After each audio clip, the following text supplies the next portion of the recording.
Era la última vez que Jesús se iba a sentar tranquilamente en el Monte de los Olivos para enseñarle a sus discípulos. Eran las últimas enseñanzas. Jesús prácticamente había hablado de todos los temas. Mejor dicho, había hablado de todos los temas que era necesario que hablara. No solamente les había enseñado, sino que también había profetizado sobre el futuro. Y había profetizado sobre todo sobre el futuro cercano, las cosas que iban a suceder inmediatamente después de su muerte. Y esto era necesario que Jesús se lo profetizara para que cuando sucedieran las cosas, los discípulos pudieran entender por qué estaban sucediendo esas cosas y pudieran creer en el Señor y entender el plan de Dios de allí en adelante. Y si nosotros leemos, no los últimos capítulos, pero sí podríamos decir la parte del medio de cada uno de los evangelios, vamos a ver que Jesús había profetizado sobre sus sufrimientos, había profetizado sobre su muerte en la cruz, había profetizado sobre su resurrección al tercer día, había profetizado sobre la venida del Espíritu Santo, había profetizado sobre la predicación del evangelio en diferentes partes del mundo. Y todas estas profecías se fueron cumpliendo desde el día que Jesús fue crucificado hasta más o menos el año 63, 64 después de Cristo, que es cuando ubicamos al apóstol Pablo en Roma. Pero Jesús quería también profetizar un poco más adelante en el tiempo. Quería profetizar un poco más allá de lo que iba a suceder en el tiempo. Por eso utilizó este último encuentro tranquilo allí en el Monte de los Olivos con sus discípulos para hablar del futuro un poco más lejano. Y digo que este fue el último encuentro tranquilo en el Monte de los Olivos, porque después iban a estar en el Monte de los Olivos, pero ya iba a ser para el arresto de Jesús, y eso ya no fue un tiempo tranquilo, fue un tiempo de mucha violencia allí en el Monte de los Olivos. Por eso esta era la última oportunidad de estar tranquilos, sentados en el Monte de los Olivos, Jesús y sus discípulos. Estaban tranquilos, sentados allí en el Monte de los Olivos. El tema era el futuro del pueblo de Israel. Y Jesús quería enseñarles sobre lo que iba a pasar en el futuro con la nación de Israel. Y vamos a ver cómo enseña Jesús sobre este tema. Dice, cuando Jesús salió del templo y se iba, se acercaron sus discípulos para mostrarle los edificios del templo. Estamos leyendo Mateo capítulo 24, versículo 1. En el versículo 2 dice, respondiendo él les dijo, ¿veis todo esto? De cierto os digo que no quedará aquí piedra sobre piedra que no sea derribada. En esta conversación en el templo, estaba Jesús allí saliendo del templo con sus discípulos y Jesús dice una frase profética sobre el templo. De cierto os digo que no quedará aquí piedra sobre piedra que no sea derribada. Esta frase fue el disparador que utilizó Jesús para hablar el tema que quería hablar con sus discípulos. Porque si se fijan en el versículo siguiente, dice, estando él sentado en el Monte de los Olivos, los discípulos se le acercaron aparte diciendo, dinos, ¿cuándo serán estas cosas? ¿Y qué señal habrá de tu venida y del fin del siglo? Jesús utilizó esa frase para despertar la curiosidad, de alguna manera, de sus discípulos. ¿Y qué le preguntaron sus discípulos? ¿Qué le preguntaron? ¿Qué señal iba a haber? ¿Cuándo va a pasar esto? ¿Qué señal va a haber? Si se fijan bien, en esta pregunta que hacen los discípulos, hay tres preguntas en una. Son tres preguntas juntas que están haciendo en la misma pregunta. ¿Cuándo serán estas cosas? ¿Cuándo será destruido el templo? La segunda pregunta, ¿qué señal habrá de tu venida? ¿Qué sucederá antes de tu venida para que nos demos cuenta de que ya es el tiempo apropiado? Y la tercera pregunta es, ¿qué señal habrá del fin del siglo? ¿Qué pasará antes del fin de esta parte de la historia? ¿Qué pasará antes del fin de esta era que estamos viviendo? Son muy buenas las preguntas que hacen los discípulos. Evidentemente estas preguntas muestran la madurez que habían adquirido en ese momento los discípulos. Ya el tema no era quién se va a sentar al lado tuyo cuando estés en tu trono. Acá ya eran preguntas más importantes, preguntas más interesantes. Y si nosotros queremos ver las respuestas a estas tres preguntas, podemos ir a Mateo capítulo 24 y 25, leer todos esos dos capítulos, o Lucas capítulo 21. Allí Jesús responde cada una de estas tres preguntas. En estos capítulos Jesús les enseña a sus discípulos sobre el futuro, pero tengamos cuidado, les enseña sobre el futuro de Israel. Estos tres capítulos, Mateo 24, 25 y Lucas 21, Jesús está enseñando sobre el futuro de la nación de Israel. Seguramente en los próximos domingos vamos a tener la oportunidad de hablar sobre el futuro de los cristianos, de nosotros. Pero esto que Jesús enseña en estos capítulos es sobre el pueblo de Israel. Y hoy vamos a ver estas enseñanzas que Jesús le da al pueblo de Israel. ¿Por qué esta enseñanza que Jesús le da al pueblo de Israel? Es una enseñanza útil para Israel, pero también es una enseñanza útil para nosotros. Porque de alguna manera ellos están esperando al Mesías, pero nosotros también estamos esperando algo. ¿Qué estamos esperando nosotros? El arrebatamiento. Nosotros estamos esperando el arrebatamiento de la iglesia del Señor. Y esto nos ayuda a nosotros a entender cómo esperan los hijos de Dios los acontecimientos que Dios prometió en su palabra. Esta enseñanza de Jesús sobre cómo esperar ese tiempo, Jesús lo hizo a través de una parábola. La parábola que nos leyó hoy Diana, en una versión diferente a la que la vamos a leer ahora. Es bueno siempre comparar las versiones de la palabra para entender un poquitito más lo que se dice. Mateo capítulo 25, versículo 1, tenemos una de las parábolas en que Jesús enseña cómo esperar el tiempo del cumplimiento de sus promesas. Entonces el reino de los cielos será semejante a 10 vírgenes que tomando sus lámparas salieron a recibir al esposo. 5 de ellas eran prudentes y 5 insensatas. Las insensatas tomaron sus lámparas, no tomaron consigo aceite, mas las prudentes tomaron aceite en sus vasijas juntamente con sus lámparas. Y tardándose el esposo, cabecearon todas y todas se durmieron. Y a la medianoche se oyó un clamor. Aquí viene el esposo, salid a recibirle. Entonces todas aquellas vírgenes se levantaron y arreglaron sus lámparas. Y las insensatas dijeron a las prudentes, dadnos de vuestro aceite, porque nuestras lámparas se apagan.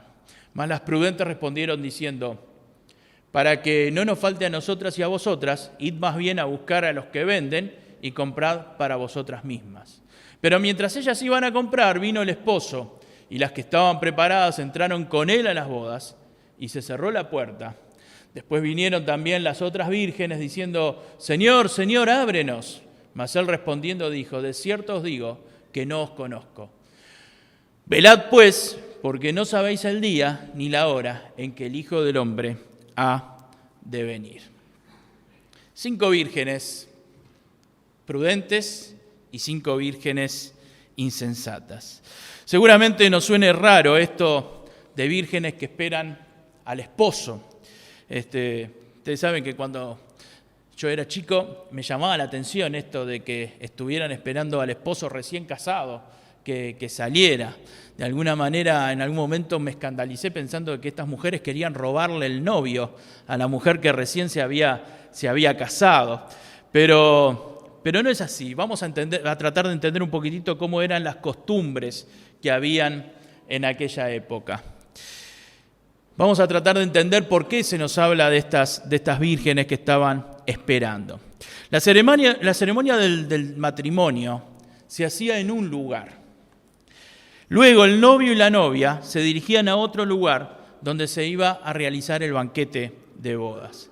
En el camino, generalmente en la salida del lugar donde se había hecho la ceremonia, habían chicas que esperaban el paso de los nuevos esposos para acompañarlos al banquete y así entrar con ellos para agasajarlos. Y cada una debía de llevar su lámpara para el camino, no había luces en el camino. Cada una de ellas debía de llevar su lámpara para el camino. Pero por algún motivo, la ceremonia de casamiento se extendió un poco más de tiempo. Dice que terminó ¿a qué hora? A la medianoche. Fue una ceremonia larga de casamiento.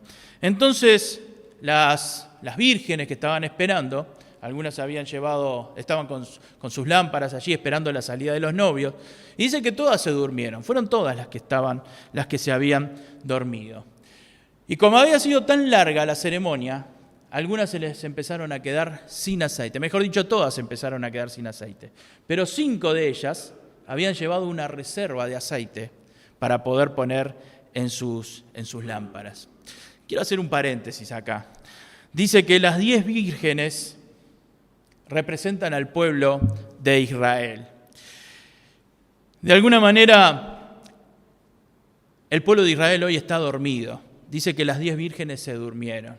Y de alguna manera, el pueblo de Israel hoy está dormido. Pero lo profetiza la palabra de Dios, que antes de la llegada del Señor, antes de la venida de Cristo, el pueblo de Israel va a reaccionar. Y por lo que nos dice esta parábola, de alguna manera, gran parte del pueblo, quizás la mitad del pueblo, si son 5 insensatas y 5 que no, de repente la mitad del pueblo, o quizá todo el pueblo de Israel va a reaccionar y va a volver a Dios. Pero vamos a volver al texto, y dice que 5 de las vírgenes habían llevado aceite para reponer en sus lámparas, por las dudas de que sucediera lo que sucedió, por las dudas de que el esposo y la esposa demoraran. Y las otras no habían llevado, no tenían esa reserva de lo que tenían que hacer. Cuando salió el novio con la novia, inmediatamente fueron hacia el lugar donde se iba a hacer el banquete de la boda, y las únicas que pudieron seguirlos a ellos fueron las 5 que tenían reserva, porque las otras fueron a comprar más aceite y mientras que vinieron ya se había ido el cortejo de los novios y ya se había cerrado la puerta del banquete. La Biblia llama a las vírgenes que no habían llevado aceite insensatas. No fueron responsables, de alguna manera no pensaron en lo que podía pasar en ese momento. Es interesante lo que el Señor enseña sobre esa espera de sus hijos. Si bien esto es un mensaje para el pueblo de Israel, la forma de esperar se aplica también a nosotros y se aplica también a nuestra vida. ¿Cómo estamos esperando hoy nosotros el arrebatamiento de la iglesia? ¿Cómo estamos esperando hoy el cumplimiento de la palabra de Dios? Y yo quiero que podamos ver algunas cosas que son importantes mientras nosotros esperamos el cumplimiento de la promesa de Dios.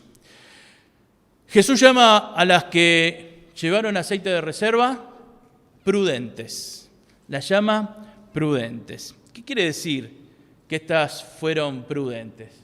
Prudente es el que piensa acerca de los riesgos posibles que conllevan ciertos acontecimientos o actividades y adecúa o modifica la conducta para no recibir o producir perjuicios innecesarios. Y es interesante que las defina de esta manera Jesús a estas mujeres. Eran mujeres precavidas, eran mujeres sensatas, eran mujeres cuidadosas. Bueno, de esta manera nosotros los hijos de Dios tenemos que esperar las promesas de Dios. Tenemos que ser precavidos, tenemos que ser sensatos, tenemos que ser cuidadosos con nuestra vida, tenemos que ser prudentes mientras estamos esperando la respuesta de Dios, mientras estamos esperando el arrebatamiento de la iglesia. Ahora, yo quiero que podamos ver algunas cosas que significan o algunas cosas que están contenidas en esa palabra prudencia. Lo primero que quiero que podamos entender, que prudente es aquel que anda seguro. Prudencia para un cristiano es vivir estando seguro de tu salvación. En el andar de esta vida, estar seguro de por dónde vas caminando. No se es prudente si no se está seguro de lo que uno es, si no se está seguro de que uno es un hijo de Dios. No se es prudente si no se tiene la seguridad de la salvación. Si no estás seguro de tu salvación, te quiero decir que estás en riesgo. Si no tenés la seguridad de tu salvación, estás en riesgo. ¿Cómo saber si estoy seguro de mi salvación o no? Ya lo dije varias veces, pero es bueno poder repetirlo por si alguno no estaba cuando lo dije. Para saber si estoy seguro de la salvación, tengo que responder una pregunta. Si salgo de acá y me pasa un ómnibus por arriba, ¿a dónde voy? ¿Voy al cielo o voy al infierno? De acuerdo a esa pregunta te vas a dar cuenta si estás seguro de tu salvación o no. Si la respuesta es no sé, no estás seguro de tu salvación. Si la respuesta es Dios quiera que vaya con Él, no estás seguro de tu salvación. Si la respuesta es casi seguro me voy con el Señor, no estás seguro de tu salvación. Los cristianos que entregamos nuestra vida a Dios, que nos reconocimos como pecadores y pedimos perdón por nuestros pecados y pusimos nuestra fe en el sacrificio hecho por Cristo en la cruz, somos hijos de Dios. Y tenemos que estar seguros de nuestra salvación. Tenemos que estar seguros de lo que Cristo hizo en nuestra vida. Sin duda, si entregaste tu vida a Cristo, sos un hijo de Dios. Y pase lo que pase en tu vida, sabes a dónde vas a ir. En Juan capítulo 5, versículo 24 dice: de cierto os digo, el que oye mi palabra y cree al que me envió, tiene vida eterna. Y no vendrá condenación, mas ha pasado de muerte a vida. No dice, va a pasar de muerte a vida. Quizás pase de muerte a vida. En una de esas, si sale todo bien, pase de muerte a vida. Dice, ha pasado. Ya está. Ha pasado de muerte a vida. Y esto lo dijo Jesús, no hay lugar para la condenación para aquellos que creen en Él y siguen su camino. Prudencia es estar seguro de la salvación mientras vivimos esta vida. Si no estás seguro de tu salvación, te falta aceite. No tenés el aceite suficiente. Va a ser difícil que llegues al banquete. ¿Qué es lo que te hace dudar hoy de tu salvación, si sos salvo o no? ¿Hay algún pecado en tu vida que te hace dudar de la salvación? Alejate de ese pecado. Alejate de ese pecado. No hay nada más importante que tu salvación. Si hay algún pecado que te hace dudar de tu salvación, lo primero que tenés que hacer es pedirle perdón a Dios por ese pecado y por tus pecados. Y poner tu vida en las manos del Señor. ¿Hay algún vicio en tu vida que te hace dudar si sos salvo o no? Primero entregale totalmente tu vida a Cristo. Y después con las fuerzas que te da el Señor, vas a luchar contra ese vicio. ¿Te falta fe para creer lo que dice la Biblia sobre la salvación? Pedile fe a Dios. Pero sos vos el que tiene que creer. Sin fe es imposible agradar a Dios, dice la Biblia. ¿Tenés dudas sobre tu salvación porque no sabés si vas a poder vivir la vida cristiana como dice la Biblia? Las fuerzas las da Dios. Las fuerzas las da el Señor. ¿Pensás que en tu vida hiciste cosas tan horribles, pero tan horribles, que no mereces la salvación? El ladrón de la cruz fue mucho más horrible que nosotros, porque llegó hasta el final de sus días. Ni siquiera pudo hacer algo bueno. Pero Jesús le dijo, hoy estarás conmigo en el paraíso, porque puso su fe en Cristo y creyó en Él como su Salvador. Queridos, no nos quedemos con la duda. Si alguno de los que están acá en esta mañana tiene dudas sobre su salvación, entregale tu vida a Cristo con sinceridad y el Señor te va a fortalecer. Primero va a fortalecer tu fe y te va a bendecir. Sé prudente, sé prudente. No se puede vivir en esta vida con prudencia si no estás seguro de tu salvación. Otra de las cosas que significa la prudencia es no arriesgar innecesariamente. Una persona prudente no arriesga innecesariamente. No hagamos nada que nos haga tambalear en nuestra vida espiritual. Miren, hay decenas de tentaciones a las cuales estamos expuestos cada uno de nosotros en el día. Decenas de tentaciones. No importa que seas hombre o mujer. No importa que seas adolescente, joven, adulto o adulto mayor. Hay decenas de tentaciones a las que te enfrentas. No importa que tengas una buena preparación intelectual o que te haya costado aprender mucho. No importa que recién empieces en el camino del Señor o que haya pasado muchos años desde que lo conociste. Hay decenas de tentaciones a las que cada uno de nosotros nos enfrentamos cada día. Y seas lo que seas, te tenés que enfrentar a decenas de tentaciones.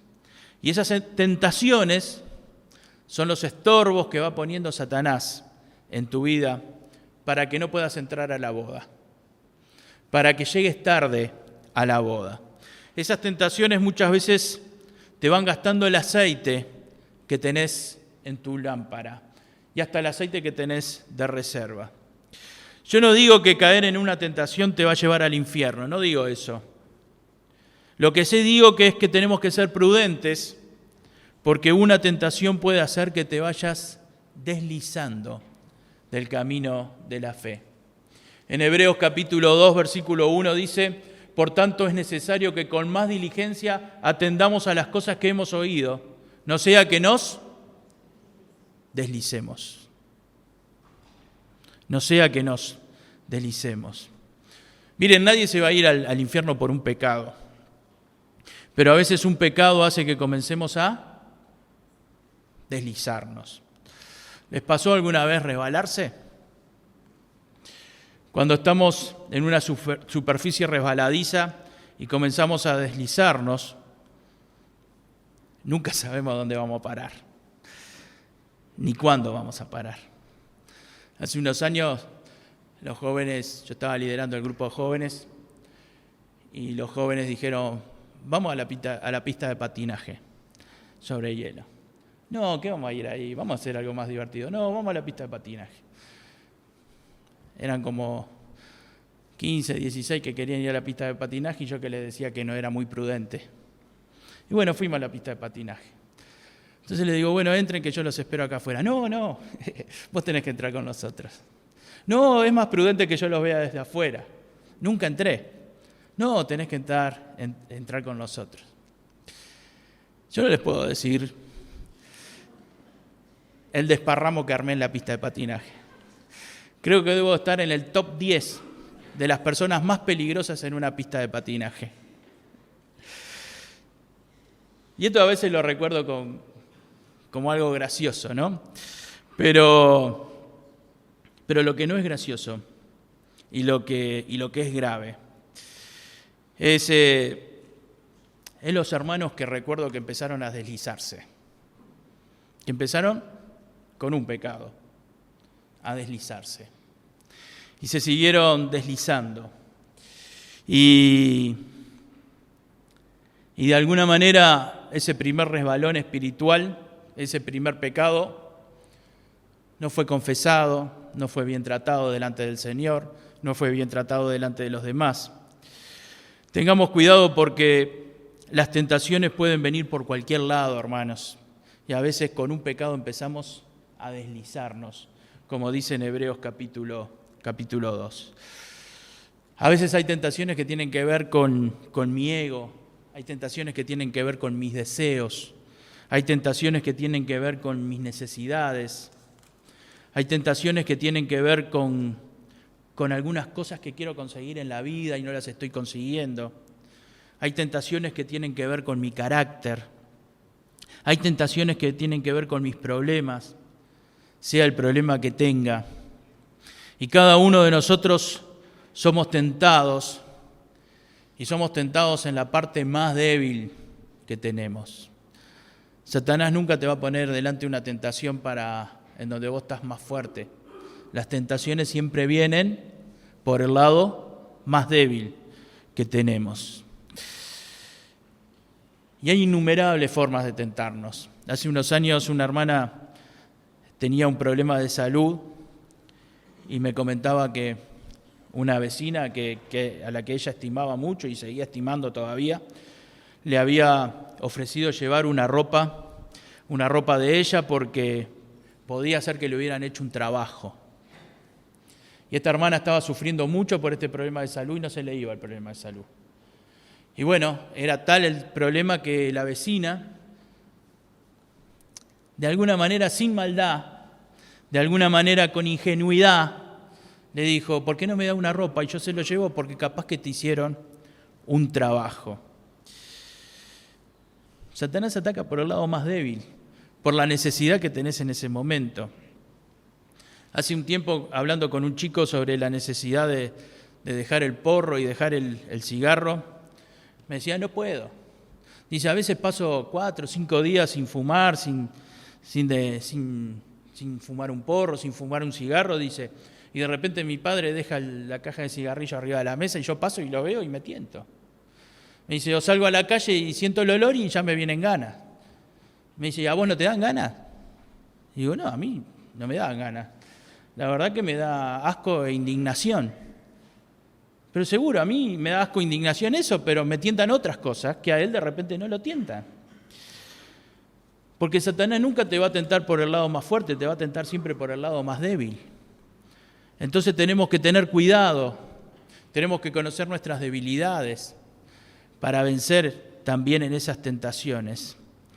Es bueno conocer contra qué debo luchar y orar para que Dios me fortalezca y pueda vencer. Por eso el apóstol Pedro dice en 1 de Pedro capítulo 5 versículo 8, sed sobrios y velad, porque vuestro adversario el diablo, como león rugiente, anda alrededor buscando a quien devorar. El diablo es tu adversario y anda como león rugiente buscando a quien devorar. ¿Alguna vez vieron cómo caza el león en la estepa? El león ve la manada y se acerca sigilosamente a la manada, sin que ninguno de la manada se pueda dar cuenta que está allí el león. No hace ruido y trata de que no lo vean. Y cuando está cerca de la manada, no ataca al animal más fuerte de la manada. Tampoco ataca al que está en el medio de la manada. Siempre trata de atacar al que está más separado de la manada. Trata de atacar al que es más débil, al que es más indefenso. Siempre Satanás va a buscar la parte más débil tuya para poder atacarte por ese lado. Queridos, para ser prudentes debemos estar preparados para no ser vencidos por cualquier tentación, sea la tentación que sea. Siempre tenemos que tener una reserva de aceite. Siempre tenemos que tener una reserva de aceite para poder decir que no, para poder detener un impulso, para poder poner freno a nuestra lengua, para cambiar de rumbo cuando no estamos yendo en el sentido en que debemos de ir. Siempre tenemos que tener una reserva de aceite para esos momentos. Otra de las cosas que tienen que ver con la prudencia es que prudencia es ser menos fiel a mí mismo. ¿Te suena raro? Parecería raro en nuestra época que alguien te diga tenés que ser menos fiel a vos mismo. Prudencia es ser menos fiel a vos mismo y ser más fiel a Dios. Es necesario ser más fiel a Dios que a vos mismo. Hoy la sociedad nos invita a ser más fiel a nosotros mismos. Incluso últimamente vi una propaganda que no me acuerdo de qué era, dice, sé fiel a vos mismo, directamente lo dice esto. Algunas veces nos encontramos con algunos cristianos que para justificar algunas cosas dicen, bueno, viste cómo soy yo, ¿no? Es mi forma de ser, es mi carácter. Soy así, ¿qué querés que le haga? Algunos son un poco más espirituales y dicen, el Señor no ha terminado de trabajar conmigo.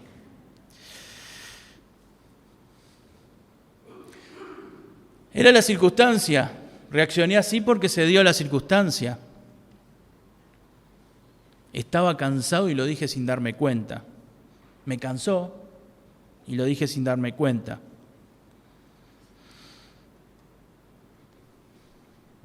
Esaú también estaba cansado y vendió la primogenitura. Le costó carísimo, pero estaba cansado. El Señor no se dio cuenta que estaba cansado, por eso vendió la primogenitura, pues no se la perdonó.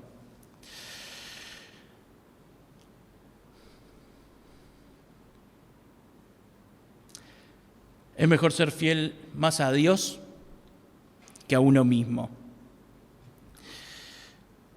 Mi querida hermana, mi querido hermano,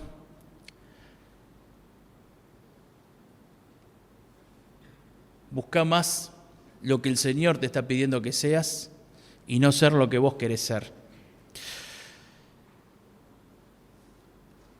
A veces, por querer ser nosotros mismos, perdemos la prudencia. Y si tuviéramos un poco más de aceite, de reserva, podríamos darnos cuenta de la importancia de ser como Dios quiere que sea. Nunca podemos justificarnos diciendo yo soy así, Dios me hizo así, es mi carácter. ¿Y saben por qué no podemos? Por lo que dice Pablo en Gálatas capítulo 2, versículo 20. Dice, con Cristo estoy juntamente crucificado y ya no vivo yo, mas vive Cristo en mí. Lo que está diciendo Pablo es, ya soy más fiel a Dios que fiel a mí mismo. Estamos en una época donde se exalta el ser fiel a uno mismo. Hoy podemos encontrar artículos sobre autoayuda que nos hablan de ser fiel a uno mismo y disertaciones. Buscando material para todo esto, encontré algunas disertaciones como el infierno de no ser uno mismo, lo maravilloso que es ser fiel a ti mismo, el mundo que descubrí cuando fui fiel a mí mismo. La Biblia dice que hay algo más maravilloso que ser fiel a uno mismo y que ser fiel a Dios mismo. Y Dios quiera que podamos ser fieles a Dios mismo. Dios quiera que tengamos suficiente aceite, suficiente prudencia para ser fieles a Dios mismo. Y ahí vas a encontrar que es mejor para vos y es mejor para los que están alrededor tuyo. Ser más fiel a Dios que ser fiel a vos mismo. Queridos, el aceite de la prudencia. Yo creo que a esto le tenemos que llamar el aceite de la prudencia. Tened siempre una reserva de aceite, de prudencia. ¿Cuántos aceites hay? Hay muchos aceites, ¿no?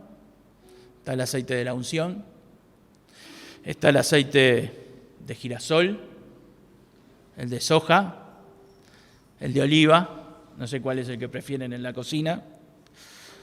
Está el castrol, el ANCAP. Está el aceite de ricino para cuando estamos constipados. Algunos lo conocen, pero los más mayores lo deben haber utilizado alguna vez. Está el aceite para las pestañas. Yo recomiendo el aceite de la prudencia. En esta mañana te recomiendo... ¿Vieron cómo hacen los influencers? Yo no soy influencer, pero yo recomiendo el aceite de la prudencia. Un aceite que te va a hacer feliz en esta tierra. Y un aceite que te va a hacer llegar en hora para celebrar las bodas. Que el Señor nos bendiga.